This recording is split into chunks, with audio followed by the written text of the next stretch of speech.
اللہ ہی اللہ کیا کرو، دکھ نہ کسی کو دیا کرو، جو دنیا کا مالک ہے نام اسی کا لیا کرو۔ السلام علیکم ورحمۃ اللہ وبرکاتہ۔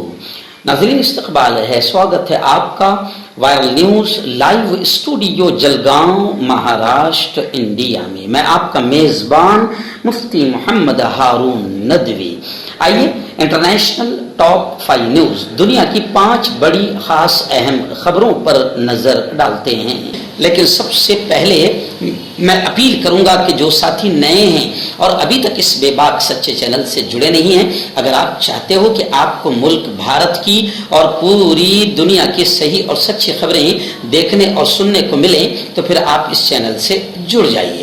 سبسکرائب کر لیجئے ہمارے اس چینل کو، بیل آئیکن گھنٹی کے بٹن کو دبا دیجئے تاکہ ہماری ہر ویڈیو، ہر خبر آپ کو آپ کے موبائل پر مل سکے۔ اور ہاں ناظرین، ہم ہر روز ایک اپیل کرتے ہیں کہ پلیز یہ ایک پرائیویٹ چینل ہے اور چینل چلانے کے لیے پوری ایک ٹیم کام کرتی ہے، بڑا روپیہ پیسہ خرچ ہوتا ہے۔ اگر آپ چاہتے ہو کہ ایسے چینل جو ظلم اور ظالموں کے خلاف بے باک انداز میں بول رہے ہیں، اگر آپ چاہتے ہو کہ ایسے چینل مضبوط ہوں تو پلیز آپ چینل کی فائنینشیل ہیلپ، مالی تعاون، مالی مدد ضرور کیجیے۔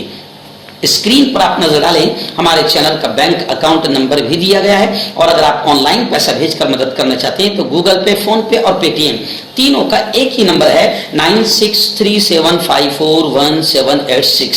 اللہ نے جو بھی آپ کو طاقت دی ہے اس اعتبار سے ہر دن یا ہفتے میں یا مہینے میں ایک بار ہی صحیح 200، 500، 1000 جو بھی آپ مدد کر سکتے ہیں چینل کی مدد کیجیے، چینل کو مضبوط کیجیے، ہمارا ساتھ دیجیے۔ ناظرین، پہلی بڑی اچھی خبر میری نگاہوں کے سامنے آ رہی ہے۔ جی ہاں، میں آپ کو بتاؤں کہ اقوام متحدہ UNO کا اجلاس ہوا اور ہو رہا ہے۔ اس اجلاس میں ترکی کے صدر رجب طیب اردگان نے کھل کر یہ بات کہی کہ اسلامو فوبیا کے خلاف پوری دنیا کو متحد ہونا ہوگا۔ جنوبی ایشیا میں قیام امن کے لیے مسئلہ کشمیر کے حل پر بھی اس اجلاس میں زور دیا گیا، ساتھ ہی بیت المقدس اور فلسطینیوں کی عزت اور حرمت کی بات بھی اٹھائی۔ وہیں پر ایرانی صدر، ایران کے پریزیڈنٹ نے بھی قرآن ہاتھ میں اٹھا کر سیشن سے خطاب کیا۔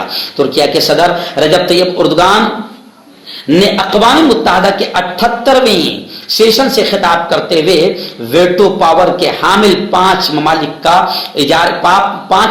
کی اجارہ داری کو مسترد کر دیا، ٹھکرا دیا۔ انہوں نے ایک بار پھر اپنے عزم اور اپنے نعرے کو دہرایا کہ دنیا 5 سے بہت بڑی ہے۔ دوسری جنگ عظیم کے زمانے کی پالیسیاں آج کے دور میں کارگر نہیں ہو سکتی۔ یہ 5 ممالک آج کے عالمی مسائل کو حل کرنے میں مکمل طور پر ناکام ہیں۔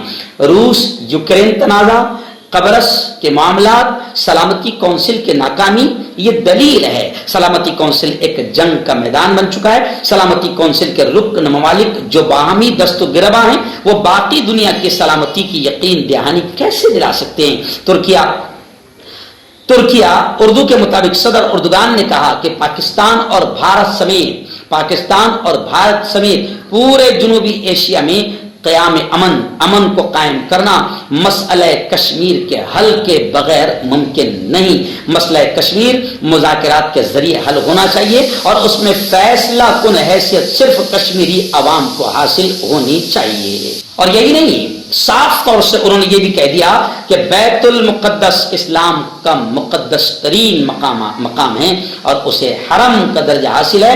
اس کی عزت اور حرمت کا خیال کیے بغیر امن نہیں ہوگا۔ انہوں نے کہا کہ فلسطینیوں کو ایک آزاد اور خود مختار مملکت دینا ضروری ہے، اور آزاد و خود مختار فلسطین سے مراد کوئی علامتی مملکت نہیں ہے۔ سوئٹزرلینڈ سے بڑی افسوسناک خبر آ رہی ہے۔ جی ہاں، خبر ہے کہ سوئٹزرلینڈ میں بھی برقعے پر بین، برقعے پر پابندی کے قانون کو حتمی منظوری، فائنل ڈیسیزن دے دیا گیا۔ ایوان بالا اس قانون کو پہلے ہی منظور کر چکا ہے، حالانکہ یورپ میں بہت کم مسلم خواتین یہ لباس یعنی پردہ برقع استعمال کرتی ہے۔ یورپ میں بیلجیم اور فرانس کے بعد سوئٹزرلینڈ کی پارلیمنٹ کے ایوان زیری نے چہرے کو ڈھانپنے والے برقعے جیسے ملبوسات پر پابندی کے حق میں ووٹ دے دیا ہے۔ اس حوالے سے قانونی بل دائیں بازو کی سوئس پیپلز پارٹی بڑی شدت سے آگے بڑھا رہی تھی۔ قومی کونسل کے 151 ارکان نے اس قانون سازی کے حق میں ووٹ دیا، جبکہ 29 ووٹ اس کی مخالفت میں پڑے ہیں۔ یعنی گویا کہ سوئٹزرلینڈ میں بھی برقعے پر پابندی کے قانون کو حتمی منظوری مل گئی ہے۔ اب سوئٹزرلینڈ میں برقعے پر پابندی ہوگی۔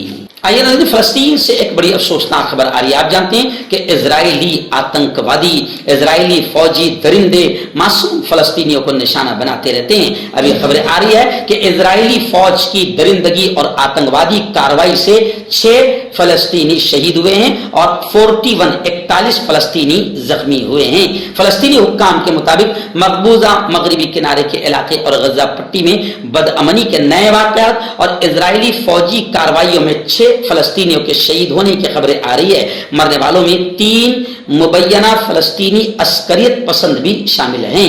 یہ نئی شہادتیں تشدد کے اس سلسلے کی تازہ ترین کڑی ہے جس نے گزشتہ 1 سال سے بھی زیادہ عرصے سے اس پورے خطے کو اپنے لپیٹ میں لے رکھا ہے۔ مرنے والوں میں سے 3 کے بارے میں دعویٰ کیا گیا ہے کہ وہ عسکریت پسند تھے، لیکن خیر میں آپ کو بتاؤں کہ مقبوضہ مغربی کنارے کے شمالی شہر جنین اور مشرقی غزہ کی پٹی میں صہیونی اسرائیلی آتنکی فوجی تازہ وحشیانہ کارروائیوں میں سے جو لگاتار نشانہ بنا رہے ہیں ان میں سے کم 4 فلسطینی نوجوان شہید ہوئے ہیں اور 41 کے قریب زخمی ہوئے ہیں۔ اور میں آپ کو یہ بھی بڑے افسوس کے ساتھ کہہ رہا ہوں کہ اسرائیلی فوجیوں کے آتنکواد کو پوری دنیا کا میڈیا نہ بولتا ہے، نہ دکھاتا ہے، نہ بیان کرتا ہے۔ آپ کا پرسنل ڈاکٹر شاویز سیکسولوجسٹ، کسی بھی سیکس کی پرابلم کو لے کر آپ مجھ سے کبھی بھی کانٹیکٹ کر سکتے ہیں۔ اس کے علاوہ اگر آپ کو شوگر ہے، بنا انگریزی دوائی، بنا پرہیز کے آپ کا شوگر ختم ہو جاتا ہے، بواسیر خونی ہو یا مسے والی ہو، نسوں کا درد، جوڑوں کا درد، گٹھیا بھائی، ابھی کانٹیکٹ۔ آئیے چوتھی بڑی خبر اس وقت میری نگاہوں کے سامنے آ رہی ہے جس کا تعلق UNO اقوام متحدہ سے ہے، لیکن اس کا بڑا تعلق ہندوستان سے، ہمارے پیارے ملک بھارت سے ہے، انڈیا سے ہے۔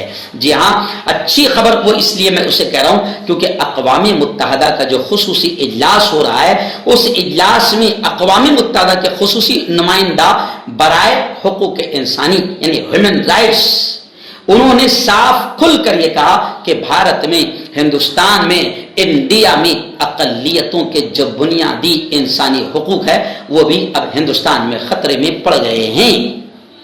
یہ خبر اس لیے بھی اہم ہے کہ ہندوستان میں جو کچھ بھی اقلیتوں پر ظلم ہو رہا ہے، الپ سنکھیانک مائنورٹی کو نشانہ بنایا جا رہا ہے، خاص طور سے داڑھی ٹوپی دیکھ کر مسلمانوں کو ریل میں خود حکومت کے نمائندے مار رہے ہیں، وردی پہننے والے پولیس والے مار رہے ہیں، اور جگہ جگہ داڑھی ٹوپی دیکھ کر سبزیاں بیچنے والوں کو مارا جا رہا ہے، دودھ بیچنے والوں کو مارا جا رہا ہے، جانور بیچنے والوں کو مارا جا رہا ہے اور مسلمانوں کو نشانہ بنایا جا رہا ہے۔ یہ الگ بات ہے کہ یہاں کی ہندوستان کی آتنکی گودی میڈیا مسلمانوں پر ہو رہے ظلم کو نہیں بتاتی ہے کیونکہ ستا کے دلال بنے ہوئے ہیں، ستا کے آقا ناراض ہو جائیں گے، لیکن سوشل میڈیا کے ذریعے سے پوری دنیا دیکھ رہی ہے۔ اور آج خوشی کی بات یہ ہے کہ UNO اور ہیومن رائٹس میں بھی اس کا ذکر کیا گیا ہے اور اقوام متحدہ کے خصوصی نمائندے برائے حقوق انسانی نے اس بات کو کہا ہے کہ ہندوستان میں اقلیتوں کے مائنورٹیز کے بنیادی انسانی حقوق بھی خطرے میں ہیں۔